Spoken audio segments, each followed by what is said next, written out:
भारत माता की, भारत माता की, धूमावती माता की, धूमावती माता की। नमः पार्वती पतिये हर हर महादेव।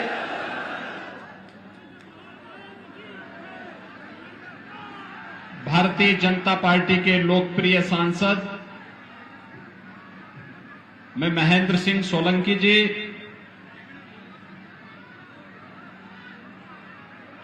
पूर्व विधायक और भारतीय जनता पार्टी के लोकप्रिय प्रत्याशी डॉक्टर राजेश सोनकर जी,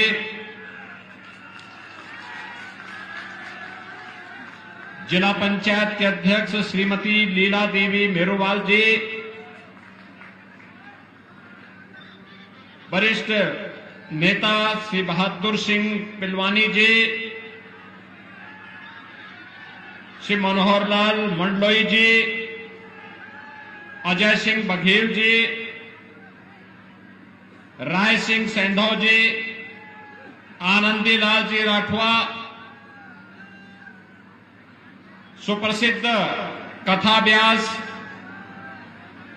स्वामी रामकृष्ण उपाध्याय जी, रामचरण गुरु जी और भारतीय जनता पार्टी के जिला के अध्यक्ष श्री राजीव खंडेलवाल जी, सोनकच्छ विधानसभा क्षेत्र से जुड़े हुए भारतीय जनता पार्टी के सभी पदाधिकारीगण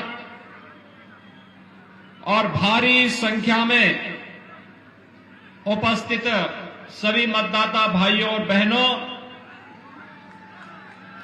मुझे आज इस पावन धरा पर आकर के आप सबके दर्शन करने और आपसे संवाद बनाने का सौभाग्य प्राप्त हुआ है। इस धरा को नमन करते हुए मैं आप सबका हृदय से अभिनंदन करता हूं। भाइयों बहनों, ये महाकाल की धरती है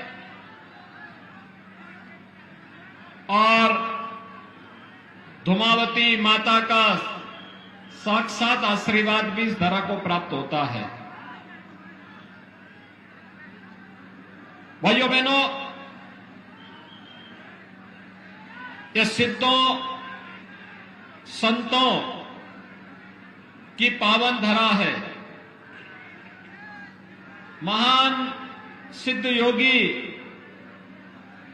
शीलनाथ जी ने अपनी तपस साधना के माध्यम से इस धरा को पवित्र किया है। उनकी धुनी आज भी देवास को देवताओं के वास के रूप में ही स्थापित करके देश के अंदर अनेक स्थलों पर उन्होंने अपनी धुनियां रमाई हैं। ऐसे पावन धरा को नमन करता हूं।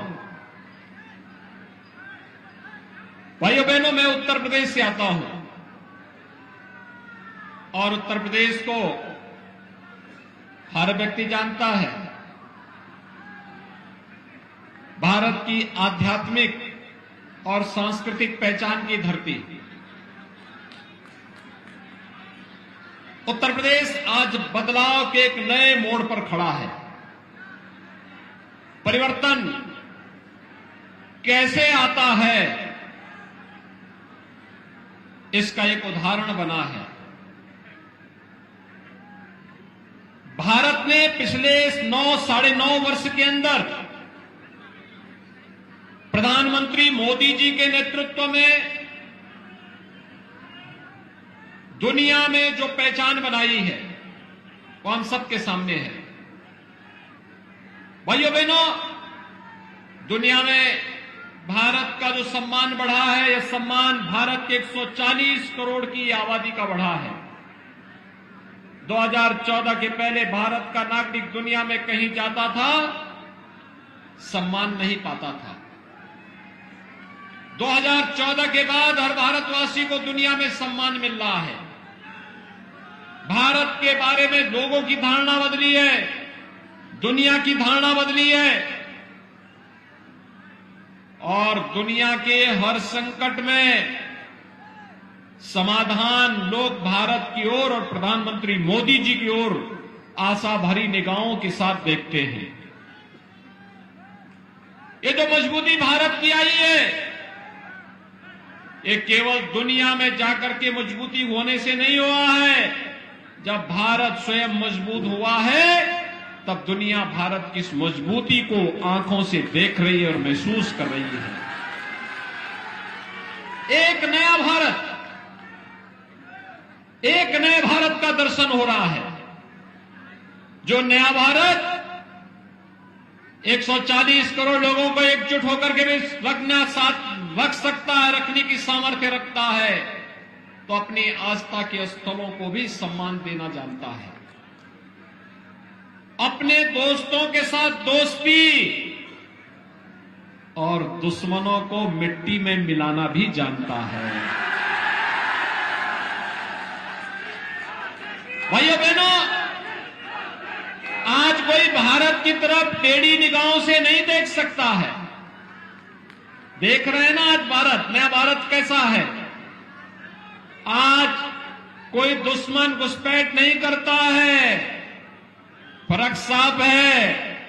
14 के पहले का भारत कांग्रेस नेतृत्व का एक ऐसा भारत था जिसमें आतंकवाद था, नक्सलवाद था, अलगाववाद था, भ्रष्टाचार था, अराजकता थी। और 14 के बाद का भारत जिसमें आतंकवाद की समस्या का समाधान, नक्सलवाद की समस्या का समाधान, अलगाववाद की समस्या का समाधान और तकनीक लाकर के भ्रष्टाचार की समस्या का समाधान भी। कांग्रेस समस्या का नाम है और भाजपा समाधान का नाम है। कांग्रेस देश के विभाजन का नाम लिए। और भाइयों बहनों, अभी भी जो कुछ बीमारियां पनपाने का प्रयास कांग्रेस के द्वारा होता है, लव जिहाद के नाम पर, धर्मांतरण के नाम पर, गुंडागिर्दी के नाम पर, भ्रष्टाचार के नाम पर, इसका समाधान भी भाजपा ही है। भाजपा ही इसका समाधान करेगी। और इसीलिए ये डबल इंजन की सरकार का लाभ आपने मध्य प्रदेश में भी देखा है और उत्तर प्रदेश में भी देख रहे हैं। याद करिए, कांग्रेस की सरकार थी, कश्मीर आतंकवाद की चपेट में था। भारतीय जनता पार्टी की सरकार आई, मोदी जी प्रधानमंत्री बने, आतंकवाद की जड़ धारा 370 ही समाप्त कर दी गई। कांग्रेस थी, अयोध्या में कार सेवा भी नहीं होने देती थी और फिर कहती थी कि राम तो हुए ही नहीं। लेकिन भाइयों बहनों, भारतीय जनता पार्टी की डबल इंजन की सरकार हुई, बनी, और अयोध्या की जड़ ही, विवादित ढांचा ही सदैव के लिए समाप्त हो गया और राम मंदिर का मार्ग प्रशस्त हो गया। आज अयोध्या में राम मंदिर बन रहा है ना, अब तो कोई संदेह नहीं है ना किसी को। अब किसी को संदेह है क्या? अब तो 22 जनवरी 2024 को प्रधानमंत्री मोदी जी के कर कमलों से भगवान श्री राम लला अपने भव्य मंदिर में विराजमान होंगे।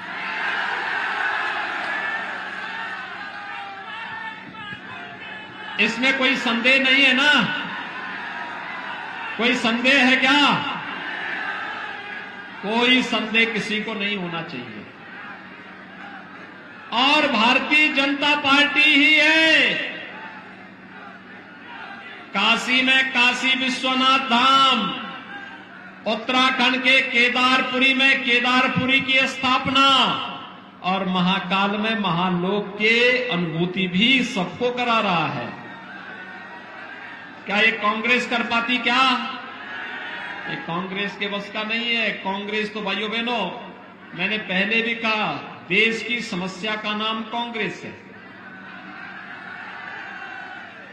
और इसीलिए मैं आपसे कहने के लिए आया हूं, कांग्रेस अगर चाहती, लंबे समय तक शासन किया था, कांग्रेस ने लंबे समय तक शासन किया था। और भाइयों बहनों, अगर कांग्रेस साथी उनको लेके चले जाओ वहां से, तुरंत उठा के उनको मेडिकल एड दिला दो। आराम से उठाओ भाई।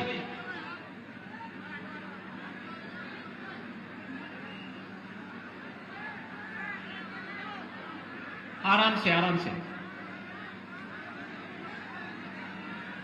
एम्बुलेंस होगी, एम्बुलेंस में ले जाओ, एम्बुलेंस में उपचार करा दो उनका।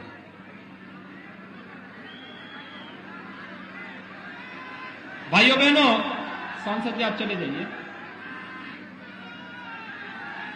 भाइयों बहनों, 1947 में आजाद भारत के अंदर पहली सरकार कांग्रेस नेतृत्व में बनी थी।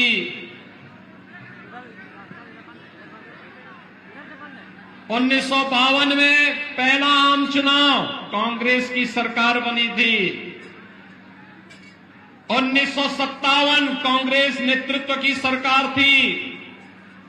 62 कांग्रेस की सरकार थी। लगातार कांग्रेस की सरकारें। हर गरीब को शौचालय मिल सकता था, नहीं दिया। हर गरीब को सिर ढकने के लिए आवास मिल सकता था, नहीं दिया। हर गरीब को स्वास्थ्य बीमा का कवर दे सकते थे, नहीं दिया। हर घर में बिजली पहुंचा सकते थे, नहीं दिया। हर घर में नल से जल पहुंचा सकते थे, नहीं दिया। भाइयों बहनों, हर गरीब के घर में रसोई गैस का कनेक्शन पहुंचा सकते थे, नहीं दिया। कांग्रेस गरीब कल्याण पर विश्वास नहीं करती है। कांग्रेस तो स्वयं के कल्याण पर विश्वास करती है और एक परिवार के कल्याण पर विश्वास करती है। और इसलिए भाइयों बहनों, ऐसे लोगों को राजनीति में रहने का कोई अधिकार नहीं होना चाहिए। उल्टा 1947 में देश का विभाजन करवा दिए और अब भी कांग्रेस के नेता क्या कहते हैं कि देश के संसाधनों पर पहला अधिकार मुसलमानों का है। क्या ये शोभा देता है क्या? अरे देश के संसाधनों पर भारत के हर नागरिक का अधिकार है। हर गरीब का, हर वंचित का, हर दलित का, हर कमजोर व्यक्ति का, हर नागरिक का, हर महिला का, हर नौजवान का, हर किसान का, इनका अधिकार है देश के संसाधनों पर। किसी व्यक्ति, किसी जाति, किसी मत और मजहब का अधिकार नहीं हो सकता, क्योंकि भारत हम सबका है। और इसीलिए आज मैं आप सबका आह्वान करने के लिए आया हूं। 17 नवंबर को चुनाव है। आप समस्या चाहते हैं या समाधान चाहते हैं? तो भाइयों बहनों, समाधान के लिए भाजपा है। समाधान के लिए भाजपा है। भाजपा को चुनाव जिता करके भेजेंगे। डॉक्टर राजेश सोनकर जी को भारतीय जनता पार्टी ने अपना प्रत्याशी बनाया है। भाइयों बहनों, एक निष्ठावान कार्यकर्ता सम और विषम परिस्थिति में कैसे पार्टी के साथ खड़ा रहता है, इसके उदाहरण है डॉक्टर राजेश सोनकर। सहमत है ना? और सोनकच्छ विधानसभा सीट को उसकी पहचान दिलाने के लिए आए हैं श्री राजेश सोनकर। सहमत हैं? कांग्रेस की अराजकता से मुक्ति चाहिए। संतों की अपमान करने वाली कांग्रेस से मुक्ति चाहिए।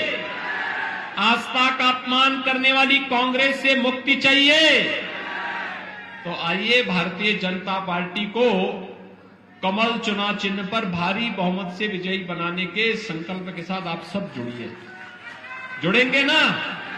सभी लोग सहमत हैं? सभी लोग सहमत हैं? तो फिर मेरे साथ दोनों हाथ पकड़ करके बोलेंगे, भारत माता की, भारत माता की जय श्री राम, जय जय श्री राम। बोले जय जय